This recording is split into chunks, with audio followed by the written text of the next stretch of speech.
Bonsoir, bienvenue à la séance extraordinaire du lundi 12 avril de la municipalité de Saint-Cyril de Wendover.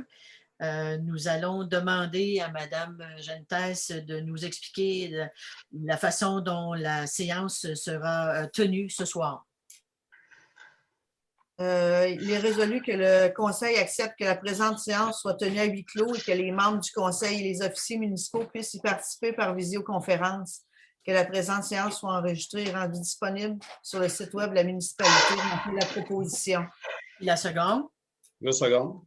Monsieur Baron, maintenant nous allons nous présenter district numéro 1. Pierre Lavigne. District numéro 2. Annie Gentes. District numéro 3, le poste est vacant. District numéro 4. Marthe Garneau. District numéro 5. Sylvain Baron. District numéro 7, le conseiller est absent ce soir. Alors, le point 2 à l'ordre du jour, à l'adoption, M. Baron. Alors, il est résolu d'adopter l'ordre du jour tel que présenté. Je vais faire la proposition. Qui la seconde? Je seconde. Madame Garneau. Point 3, règlements municipaux. A, règlement 437-21, zonage, modification, articles 89 et 90, fenêtres et revêtements modifiés. Dépôt et présentation, Madame Roberge. Il s'agit pour les revêtements, c'est de dire que la pose des clins obliques est prohibée, mais les revêtements finis architecturaux peuvent être installés à la verticale sur les bâtiments résidentiels. On parle de bâtiments accessoires, premièrement, mais ils doivent couvrir jusqu'à un maximum de 50% de la façade sur l'ensemble du territoire de la municipalité, à l'exception des secteurs patrimoniaux qui sont touchés par les chapitres 3 et 9 là, du règlement du PIA. Ensuite, pour les bâtiments principaux, c'est la même règle au niveau des revêtements. Puis, il y a aussi, on vient régir aussi les fenêtres. Donc, pour tous les usages, que ce soit résidentiels, commerciaux, industriels ou mixtes, situés dans les secteurs patrimoniaux, toutes les ouvertures et portes doivent être entourées d'une chambranle d'une largeur minimum de 8 cm et d'un minimum de 8 cm, maximum 15 cm. Ensuite, on vient dire que, sur toute la territoire de la municipalité, il est obligatoire d'avoir une porte sur la façade avant du bâtiment. Puis les portes patio sont interdites, ils l'étaient déjà. Les fenêtres coulissantes sont exclusivement permises au niveau du sous-sol des bâtiments. C'est double coulissant thermos? Double coulissant thermos? Non, on a vérifié au niveau des coulissants, que ce soit double thermos ou pas, c'est la même largeur. Du linteau central qu'on s'inquiétait, c'est la même largeur, qu'il soit double thermos ou tout ça, c'est vraiment toujours au centre la même chose. Puis, des fenêtres, comme on en voit souvent, coulissantes, qui sont vraiment étroites au centre, tout ça, ça ne se fabrique plus. Maintenant, c'est une nouvelle génération de fenêtres coulissantes. Donc, c'est ça. Fait qu'on permet uniquement pour les sous-sols. On ne parle pas de demi-sous-sol ou de rez-de-chaussée, on parle vraiment de sous-sol. Et par rapport aux couleurs, le choix de couleurs, tout ce qui est apparent de la rue doit être similaire. Le reste, c'est à la discrétion des gens, c'est ça? Oui, la discrétion des gens, absolument. D'accord. Alors, M. Lavigne, le projet numéro 1. C'est à point 3. Oui, non, à point 2. Excusez. OK, parce que... OK, à point 2. D'accord. Il est résolu d'adopter, tel que présenté, le projet de règlement numéro 437-21, modifié, lequel a pour objet de modifier les articles 89 et 90 du règlement de zonage numéro 437 afin de modifier les normes concernant les types de fenêtres et de revêtements extérieurs permis pour les usages résidentiels, de demander un avis préliminaire sur le dossier à la MRC, de soumettre le projet à une consultation publique et, si requis, au processus d'approbation si la référendaire, si l'avis de la MRC est favorable. C'est un avis de motion. Non, c'est une non, excusez, c'est une proposition, excusez-moi. Une proposition, je le propose. Qui seconde la proposition? Je seconde. Madame Garneau, le point A.3, l'avis de motion, M. Lavigne, 437.21.1. C'est ça, l'avis de motion, donc, est par les présentes données par le conseiller, moi-même, Pierre Lavigne, de l'adoption prochaine du règlement numéro 437-21.1, lequel a pour objet de modifier les articles 89 et 90 du règlement de zonage numéro 437 afin de modifier les normes concernant les types de fenêtres et de revêtements extérieurs pour les usages résidentiels. C'est un avis de motion. Point 4, urbanisme dossier, comité consultatif d'urbanisme, le procès-verbal du 7 avril qui est un dépôt. Le point 5, urbanisme PIA, 4912 principal, garderie, modification de l'apparence. M. Baron. Alors, elle est résolue d'accepter la demande telle que présentée, d'accepter la demande avec les changements suivants, que les fenêtres des murs latéraux comprennent des ouvertures à auvent. Non. Non. C'est juste d'accepter la demande telle que déposée. Oui, c'est ça. Accepter la demande telle que déposée. Tel que déposé, oui. Je dois mentionner que je suis contre. C'est à la majorité, Mme Gentès, s'y opposant.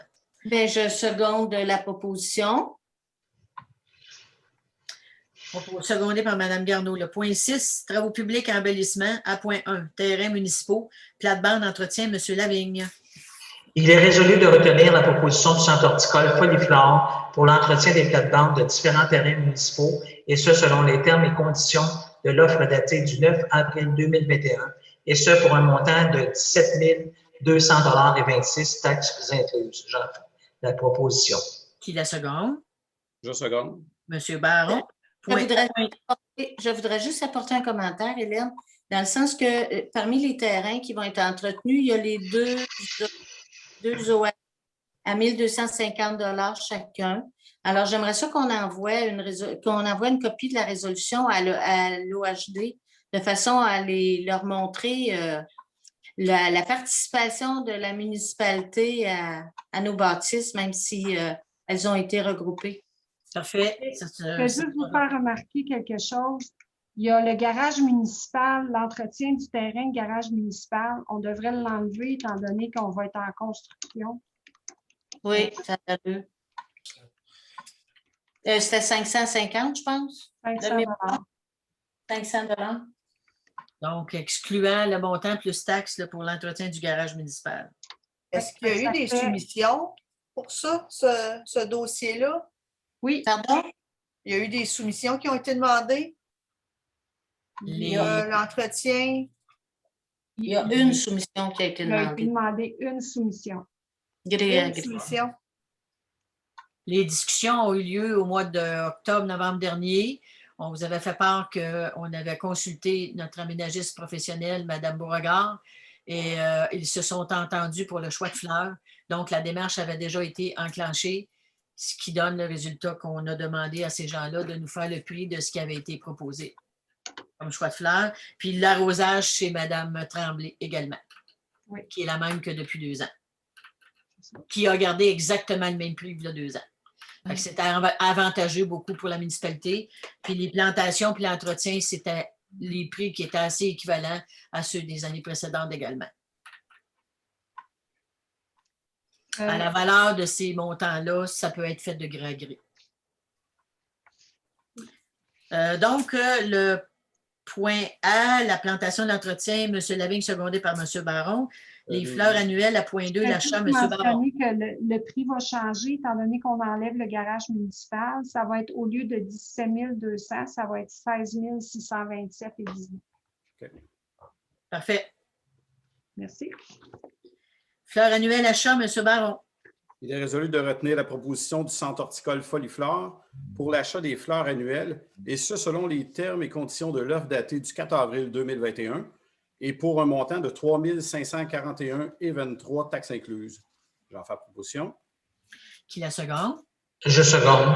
M. Lavigne. Le point A.3, montage de fleurs, M. Lavigne. Il est résolu de retenir la proposition du centre horticole Foliflore pour le montage de pots de fleurs, et ce, selon les termes et conditions de l'offre datée du 9 avril 2020, et pour un montant de 2 834,13 $. J'en fais la proposition. Ça doit être 9 avril 2021, Lucie, hein? 21, oui, excusez, ouais, 2021. J'en fais la proposition. Qui la seconde? Monsieur Baron. Je voudrais juste spécifier à la question de Mme Gentès, dans les circonstances actuelles où l'an dernier, ça a été très difficile à s'approvisionner. La même chose cette année. On a pensé que de garder le même fournisseur, ça nous assurait peut-être d'avoir les quantités de fleurs qu'on avait besoin. Fait que c'est un peu dans ce sens-là qu'on a... J'ai un malaise avec ça, là. J'ai quand même un malaise. Nous le recevons. Le point A.4, entretien bac de fleurs, M. Baron. Alors, il est résolu de retenir les services de Mme Dominique Tremblay pour l'entretien et l'arrosage des bacs à fleurs pour la saison estivale 2021, et ce pour un coût de 8 000 sans taxe, c'est-à-dire le tout payable en 2 versements, soit le 1er juin et le 1er septembre 2021. J'en fais la proposition.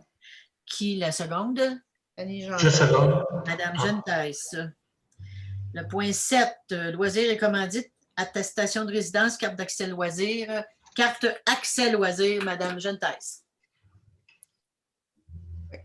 Le point 7A.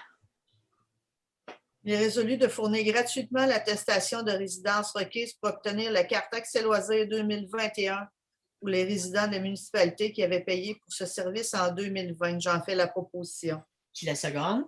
La seconde. Monsieur Baron. 7B, camp d'été, coût 2021, Madame Gentès.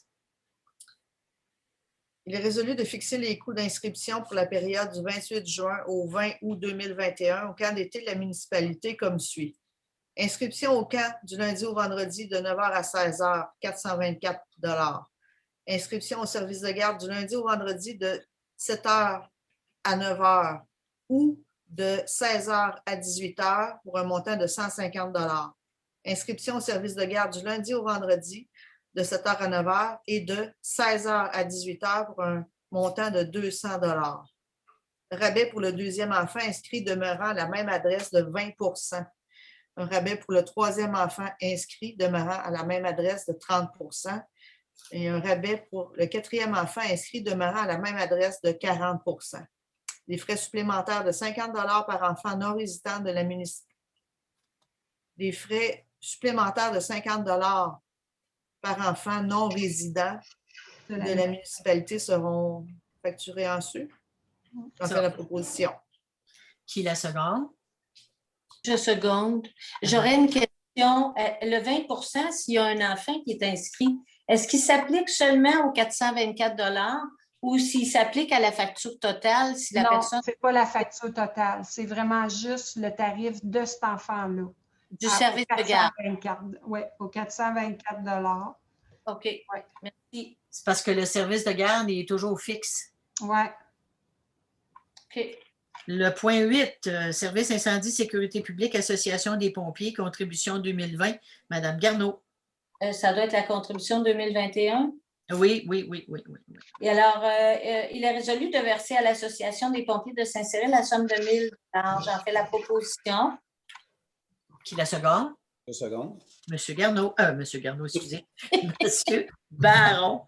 Le point 9, certificat de disponibilité, Madame Roberge. Conformément aux dispositions du règlement 361 concernant les règles de suivi budgétaire, je suis signée Lucie Roberge, directrice générale et secrétaire trésorière, certifiée par les présentes. La municipalité dispose des fonds nécessaires pour acquitter les dépenses qui ont été autorisées ce soir. Merci beaucoup. Donc, je demande qui demande la levée de l'Assemblée s'il n'y a pas d'autres questions. Pierre Lavigne. Monsieur Pierre Lavigne, secondé par... Pas de second. Non, il n'y a pas Pas de... besoin. Non? D'accord. On lève. Je vais m'habituer. Merci beaucoup. Alors, à la prochaine séance, c'est le 3 mai, je crois? Oui. 19h30. Merci beaucoup. Au revoir. Merci.